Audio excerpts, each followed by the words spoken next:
All right, so today is Friday, August 23rd, 2024, and as I'm recording this, I'm driving home from work. Just came out within the past couple hours that Robert F. Kennedy Jr. has dropped out of the race.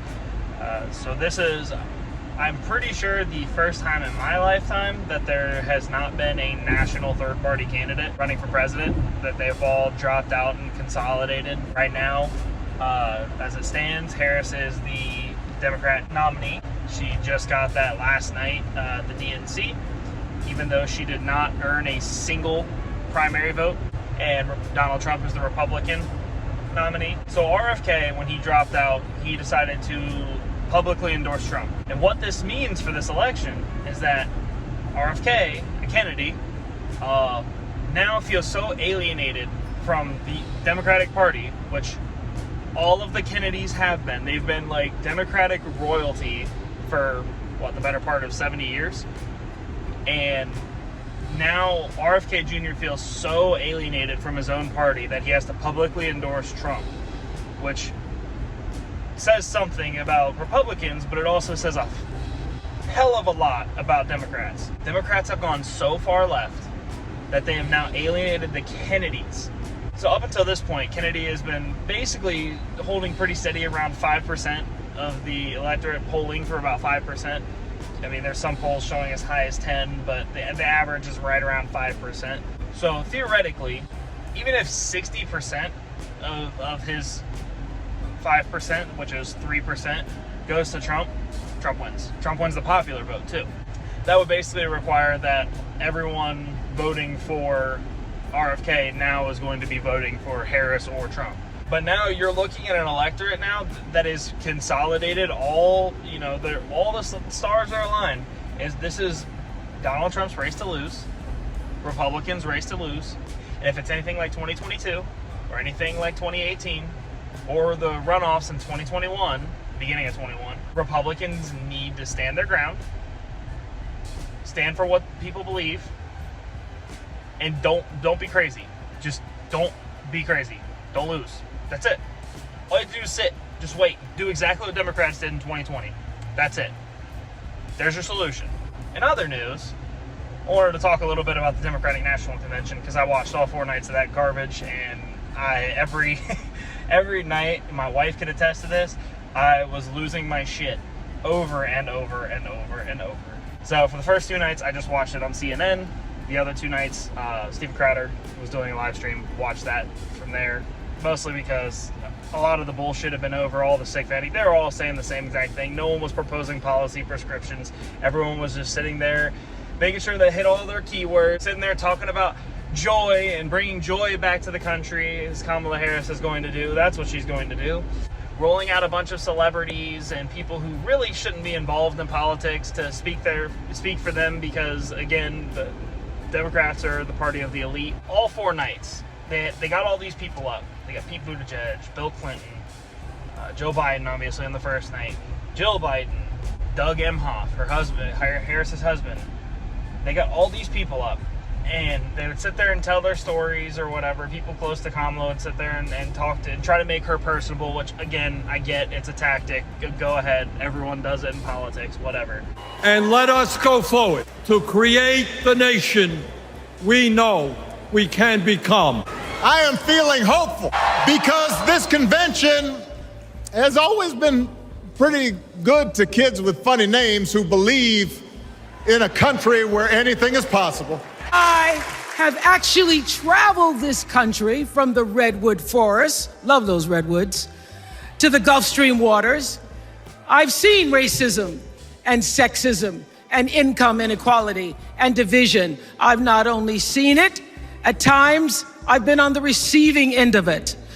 We can't just rely on the ideas of the past. We need to chart a new way forward to meet the challenges of today. There's the childish nicknames. We've got a golden rule. Mind your own damn business. The crazy conspiracy theories. The decency and respect are on the ballot in 2024. This weird obsession with crowd sizes.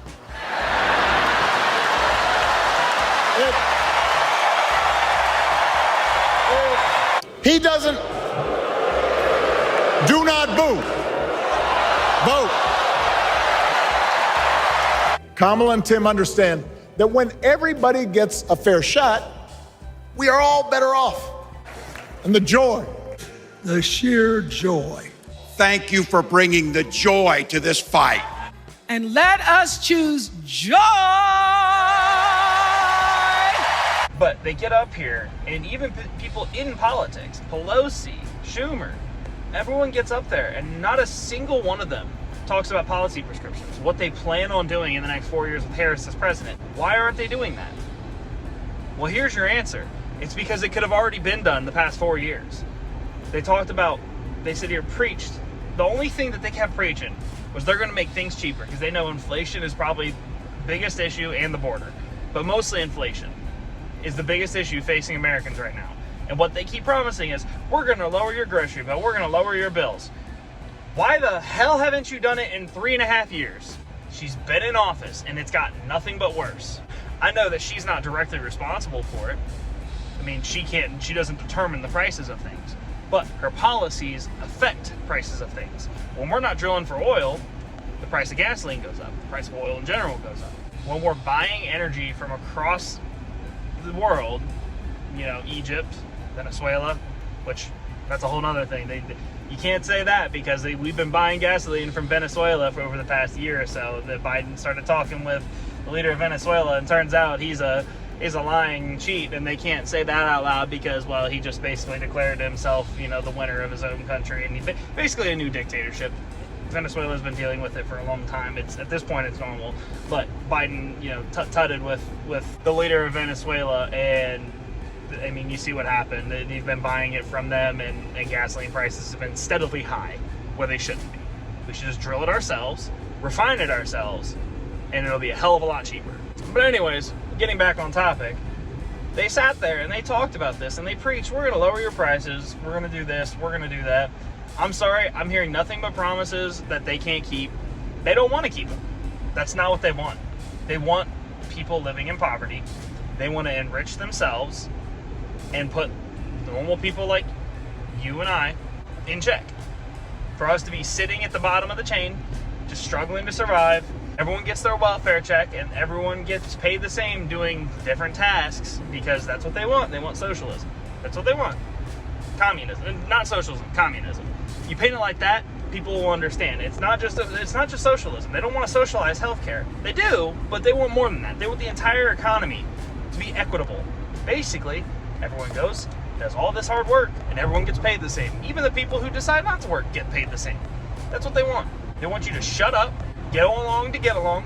They'll give you your little treats here and there, and go about your merry way. But I watched 4 nights of this bullshit, and then Waltz walks up there Wednesday night, and he speaks for 15 minutes, which is pathetic. And I'll have to double check this, but I'm almost certain that Vance, when he got up there, at least spoke half an hour, which is very normal for a vice presidential speech. I mean, you're accepting the nomination, and then you're, at least Republicans go and, talk about policies and how you want to get there and your relationship with the presidential nominee. Then Harris comes out Thursday night, last night, and she speaks. I shit you not. It felt, I don't know what the exact time was. It felt like 30 minutes, maybe 35 minutes on the high end, 35 minutes. And I'm sorry, Trump got up there and spoke for like an hour and 45 minutes. And you mean to tell me she couldn't even do it for 45 minutes? Here's the reason why.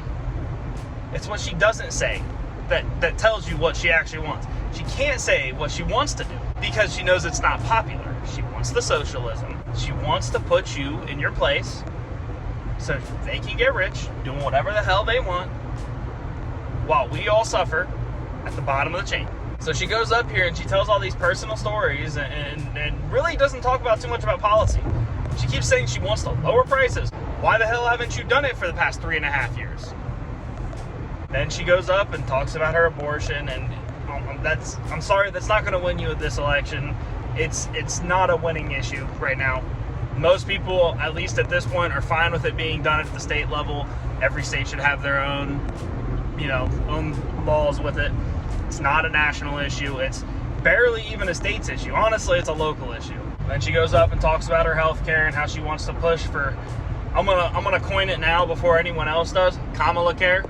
She wants to keep adding into the Affordable Care Act to keep making Obamacare even worse and causing healthcare prices to rise and health insurance costs to rise, because she wants to socialize everything. And she understands the only way to do that is just to keep going more on the stuff that's already done. Obamacare was the first step. Just keep building off that, making it worse and worse. And now you're going to include stuff that isn't even healthcare.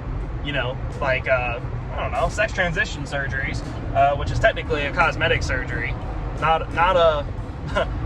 a necessary procedure. It's cosmetic, purely cosmetic. But she wants it all socialized, which is going to cause the prices to go up, and we are all going to continue to complain unless we do something about it. Get rid of it. Get people in office who are going to get rid of it. Everyone complains. My wife has done it a couple of times, which is fine. She doesn't understand, and she's only getting into politics more so because of me. But she doesn't understand, like, why is healthcare so expensive? I'm like, well, the more regulations you add, the more people in between, the more people with their hands on it, the more expensive it gets. I'm sure your $4,000 medical bill in 2016 now is more like $9,000 because of, well, inflation, one, but two, adding more and more, middle people with more hands on it, insurance being more of a pain.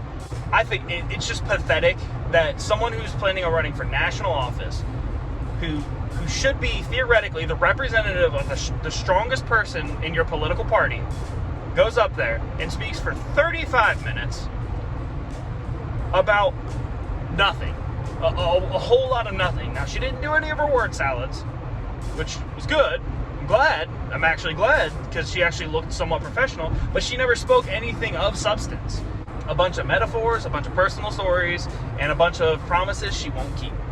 But that's going to do it for today, August 23rd, 2024. Hope you all enjoyed, and I will see you all in the next one.